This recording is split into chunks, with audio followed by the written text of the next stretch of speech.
કેમ છો બધા મજામાં? તો મિસિસ ઠેબા કિચનમાં આપનું સ્વાગત છે. હું રહું છું જુનાગઢ ગુજરાતમાં. તો આજે હું મારા પહેલા વ્લોગની શરૂઆત કરું છું કિચનની. અડદિયાથી જે શિયાળાની સ્પેશિયલ રેસીપી ગણવામાં આવે છે અને ખાવામાં ખૂબ હેલ્ધી હોય છે. તો જોવો મારી રેસીપી. આ અડદનો લોટ છે જેને આપણે દૂધ નાખીને એને ધાબો દઈ દેવાનો. પછી આ મોટી ચારણી હોય તેને આવી રીતના ચાળી નાખવાનું, જેથી કણીદાર બને અને ટેસ્ટી બને, જેમ કંદોઈ બનાવે એ રીતના.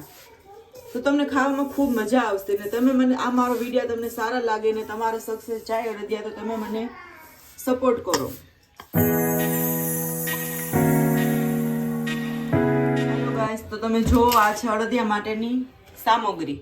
આ મેં તમને જે બતાવ્યું હતું એ અડદનો લોટ, એને મેં ધાબો દઈ દીધો છે. આ છે અડદિયાનો સ્પેશિયલ મસાલો જે તમને કડિયાણાના સ્ટોર ઉપર મળી રહેશે આસાનીથી, જેનાથી અડદિયા બહુ ખુશ્બુવાળા બનશે અને સારા બનશે. આ છે ગુંદ. હું થોડોક વધારે ગુંદ યુઝ કરું છું. કઢીને રાખ્યો છે. હું ગુંદ થોડોક વધારે યુઝ કરવાની છું, કેમ કે અમારા ફેમિલી વાળાને વધારે ગુંદ પસંદ છે. તમને ઓછું ગમતું હોય તો તમે થોડું ઓછું વાપરી શકો છો. આ કાજુ છે અને આ છે ઘી, જે હું ઘરે બનાવું છું. આ હોમમેડ ઘી છે, જોઈ શકો છો તમે.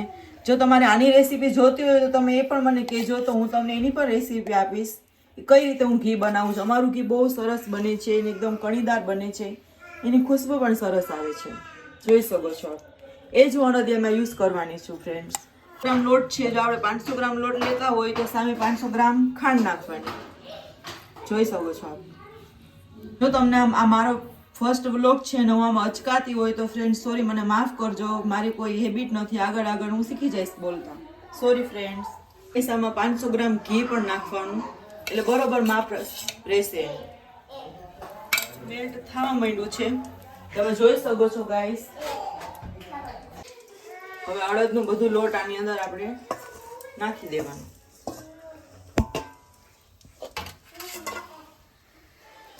હવે ત્યાં સુધી શેકવાનું જ્યાં સુધી આમાંથી ખુશ્બુ ન આવવા માંડે ને બ્રાઉન કલરનું ના થઈ જાય. આપણે એને સારી રીતે શેકશું. 2000 years later.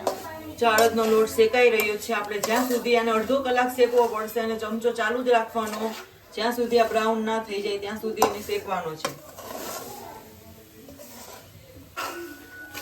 જો ગાઈસ, આ અડદનો લોટ બ્રાઉન કલરનો થઈ ગયો. તમને જે કણી દેખાતી એ આપણે ધાબો બાંધ્યો હતો ને એની હિસાબે જો કણીદાર અડદિયા બનીને તૈયાર થવાના છે. આપણા અડધોથી પોણો કલાક આને શેકતા લાગે છે.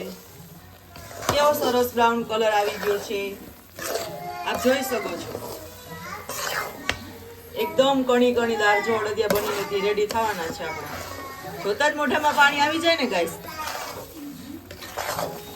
હાલો ગાઈસ, તો જો આપણે અડદિયા માટેની ચાસણી બની રહી છે. જો ગાઈસ, આપણી ચાસણી બની રહી છે. આપણે 2 તારની ચાસણી બનાવવાની છે. આ નાની નાની બાબતોને ધ્યાનમાં રાખવાની, જેથી કરીને તમારી રેસીપી ના બગડે. તો ગાઈસ, તો આપણી ચાસણી બનીને તૈયાર થઈ ગઈ છે, એકદમ ઘાટી થઈ ગઈ છે. ને આ રીતે જોવાની, હંમેશા આ રીતે આમ તાર બની જાય કહેવાય 2 તારની ચાસણી. આવી રીતનું તાર બનવું જોઈએ, એટલે તમારી રેસીપી ક્યારેય ના બગડે. જો ગાઈસ, તો આની અંદર જાશે આપણી ચાસણી. આ જે અડદિયાનો લોટ છે ને એની અંદર તમે જોઈ શકો છો.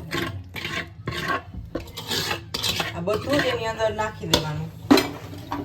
હવે આપણે જે આ ગુંદ લીધેલો છે એ પણ આપણે એમાં સાથે જ ઉમેરી દઈશું. ને આ છે અડદિયાનો સ્પેશિયલ મસાલો, એ પણ નાખી દઈશું આપણે. હવે આપણે એને સારી રીતે મિક્સ કરી લઈશું. જોજો ગાઈસ કેવો લુક આવે. આપણે આ જેમ મિક્સ થતું જશે એમાં ઘી બધું જ ઉખાતું જશે.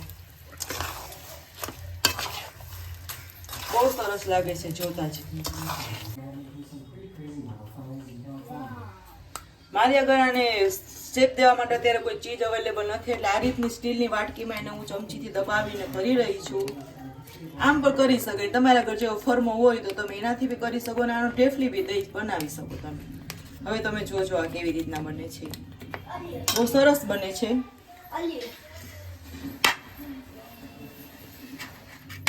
જોજો ગાઈસ, સોમના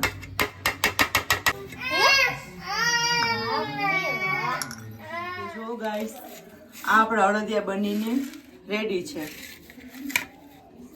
કેવા સરસ લાગે છે. જો જોતા જ મોઢામાં પાણી આવી જાય. અને તમને જો મારી આ રેસીપી ગમતી હોય તો લાઈક કરો, શેર કરો અને સબસ્ક્રાઈબ કરો. અને તમારે જો કોઈ નવી રેસીપી જોતી હોય તો વધુમાં વધુ કોમેન્ટ કરો તો હું બનાવીને દઈશ તમને. મારો વિડીયો જોવા માટે તમારો ખૂબ ખૂબ આભાર. તો આવો જ તમારો પ્રેમ બનાવી રાખજો. બાય.